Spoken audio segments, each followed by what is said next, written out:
At this place in history, we're in the village of Beecher Falls, within sight actually of a Canadian border crossing, with Steve Perkins, the executive director of the Vermont Historical Society. And Steve, a famous name in American furniture is what brings us here this week. Absolutely, Mike. Right up here in the Northeast Kingdom, talking about Ethan Allen Furniture. I think most people have heard about it, that it started here, one of the biggest furniture factories really in New England in its time. So we're going to talk to Dennis Fuller, who's the chairman of the Canaan Historical Society. You told us that something had to be done with the more dense varieties of wood that could not be floated down the Connecticut River, which led to this. So how did that start to come about?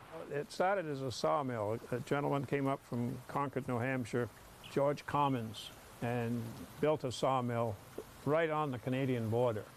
There was an agreement made by businessmen from Canada who had sawmills up there, and business people from Canaan and Beach Falls area that needed jobs other than running logs down the river. And the hardwood logs, of course, wouldn't float, so they had to have a place to sell their hardwood logs. Probably around 1898, the agreement was made to build a building with volunteer labor. People would sign up and say, I'll work 2 weeks for free if you'll give me a job when the business has started. The Beach Falls Manufacturing at the time. They started out making bedroom furniture. You had the Depression, so the factory had to close. People moved away, but then a bunch of local people started buying into it. And you've shown us quite a few of those stock purchase agreements. Yeah, there were stock purchase agreements sold, $100 a share, paid back at $1 a week out of their paychecks.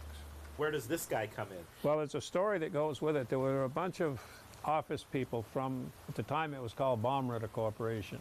It was chartered out of Massachusetts, and they were sitting around and they were deciding what they were going to do as far as a line of furniture. And they picked a name that was hard to pronounce and didn't make any sense. Stuart Holbrook happened to be around at the time, and Stuart Holbrook, he was born in Newport, grew up in this area, and he became a writer. He happened to show up at this meeting they had at a hotel down in Colebrook. Somebody had invited him, and he said, well, that's a stupid name for a furniture. And he said, what better name for a furniture factory in Vermont than Ethan Allen?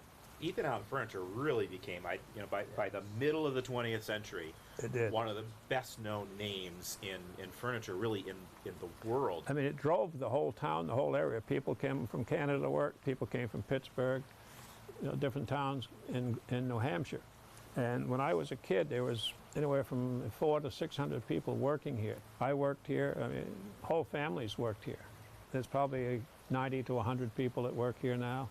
They cut the dimensionals and ship it over to Orleans. There's trucks back and forth every day. Yeah.